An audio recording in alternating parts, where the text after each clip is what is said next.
Ito nga bang Blackwater Bossing ay ready na ibigay itong si Cedric Barefield dito sa Converge Fiber Xers. At ang magiging kapalit nito ay isang future first round draft pick plus baka isasama pa nila itong si Pau Havillonar, yung kanilang big man.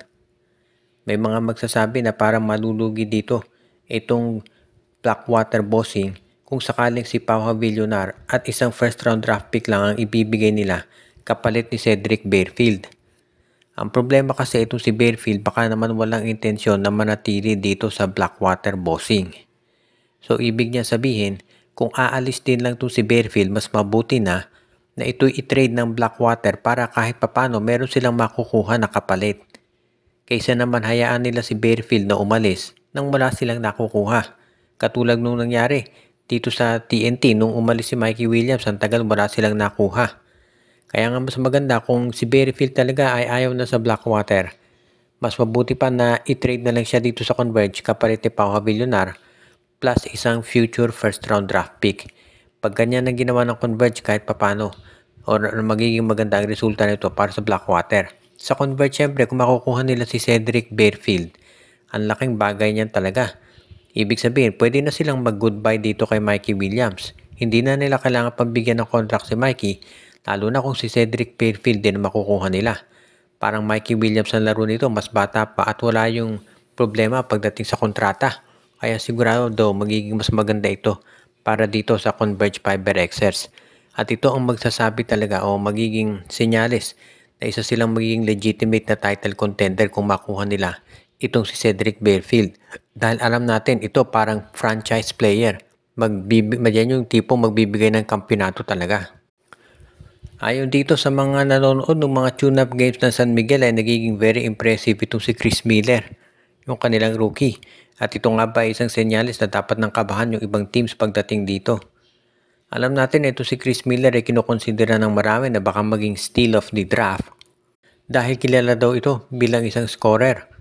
Alam din natin na ito'y pwede maglaro ng point guard pero mostly shooting guard ito at magaling daw sa 3 points kaya parang yan talaga ang nagsasabi. Ayon doon sa mga nanonood ng mga tune-up games ng San Miguel, talagang maganda raw yung kanilang pinapakita at yan ang dahilan kung bakit marami nagsasabi na baka kabahan na yung ibang teams dito. Dahil talagang mukhang matindi raw ang ipapakita nitong si Chris Miller. Kung pag-uusapan natin yung potential, walang duda na meron itong si Miller. Ang magiging question na lamang dito kung mabibigyan siya ng playing time nitong si Coach Leo Austria dito sa San Miguel Beermen. Dahil alam naman natin, matindi yung lineup ng San Miguel at kinakailangan ng tinatawag na balance dyan dahil ang dami nilang mga ibang players na nangangailangan din ng playing time. Kaya kung sakasakali na itong si Chris Miller ay mapunta dito sa rotation ng San Miguel Beer, kinakailangan lamang yan ay minuto at sigurado yan ay magde-deliver na. Kaya magiging maganda to para dito sa San Miguel. Kung sakasakali nga na yung pinapakita ni Chris Miller dito sa mga tune-up games ay mapakita niya doon sa actual games. Kaya sigurado na ito ay magiging isa na namang asset para dito sa San Miguel na mukhang seryoso din dito sa kanilang bid na maka-Grand Slam dito sa season na to. Silang dalawa ng TNT ang naglalaban para dyan sa posibleng Grand Slam at baka maging isa doon sa mga susi. Para maging successful itong San Miguel Beermen ay itong pagkuha nila dito at paggamit kay Chris Miller na maraming naniniwala maganda maipapakita nito para dito sa San Miguel Beermen. Hinamon itong NLEX Road Warriors na umabot sa semifinals o kaya finals dito sa darating na PBA season. Iyan ang mensahe ni Chairman Ricky Vargas sa kanila at ng iba pang mga top officials ng MVP Group. Alam naman natin na itong NLEX ay medyo napag-iiwanan na talaga kumpara dito sa TNT na alam nga natin kamuntik na baka Grand Slam last season at yan din ang target nila ngayong season na to.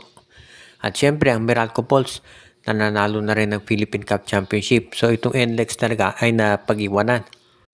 Kaya mukhang ngayon ang gusto raw ng management. Medyo mataas yung expectations na sineset nila para dito sa NLEX Road Warriors. Kaya hindi na ako magtataka kung talagang ganyan ang mangyayari ngayon at makukuha na nila yung kanilang goal. Hindi syempre magiging madali yan dahil alam natin mahigpit ang kompetisyon dito sa PBA. Pero mukhang seryoso itong NLEX Road Warriors dito sa kanilang magiging kampanya. At yung magiging performance ng NLEX dito, More than anything, yan ang magdedetermina kung ito bang si Robert Bolick ay mananatili pa dito sa kanilang lineup o kung ito ay aalis na.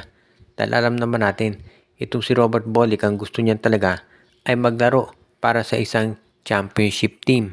Magagawa nitong NLEX Road Warriors, sigurado na mananatili itong si Robert Bolick dito sa kanilang roster at alam naman natin na kapag yan ay nagawa ng NLEX, sigurado na ito si Bolick magiging mas maganda ang ipapakita niyan para dito sa kanila. At syempre kung ikaw ang NLEX, gusto mo talaga na ito si Robert Bolick ay manatili dyan sa lineup mo para naman magkaroon ka ng tsansa na manalo din ng marami pang kampyonato or at least makapasok sa playoffs. Parang yan talaga ang hinahanap ngayon nitong NLEX Road Warriors at sigurado na ito'y magagawa nila. Basta maging consistent, hindi lang si Bolick kung hindi maski na yung iba pa nilang mga players. Kaya nga itong inaasahan ng marami na gagawin talaga ng NLEX sa ngayon. At ang huli nating report ay tungkol dito sa Barangay Ginebra at merong mga lumalabas na reports na dahil sa pagpasok ng free agent na si Norbert Torres, baka itong si Ben Adamos ay matrade na kapalit ni Cade Flores. Sinabi ni Coach Timko na matagal na niyang magustuhan matagal na niyang gustong makuha itong si Norbert Torres. Pero ngayon lang talaga nagkaroon yung pagkakataon para ito'y ma-acquire niya. At dahil nga nakuha na niya itong si Norbert Torres, ito na yung big man na siguradong gagamitin nila bilang isang stretch 4. Sa ngayon kasi, kung ito si Norbert Torres ang gagamitin nila, posibleng maging rotation dyan.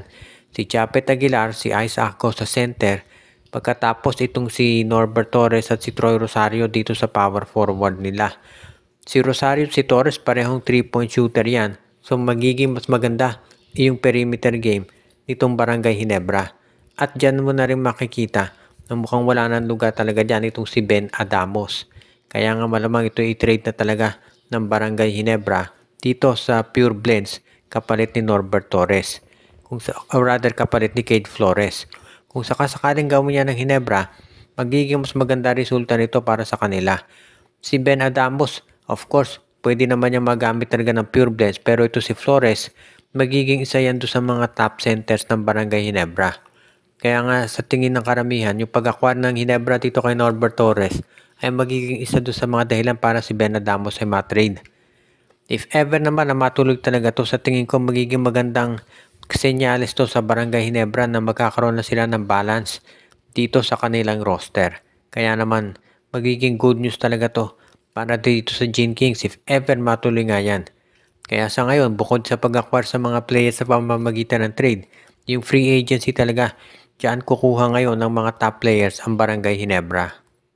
Bago tayo magwakas, ay batiin muna natin ang ating mga regular na taga-subaybay katulad ni Joshua Giray, si Michael D, si Ireneo Salangsang, si Dexter Domer, si Katsakino Dukusin, si Malyari Mascareñas, si Enju, pati na rin ang iba pang mga regular natin na sumusubaybay.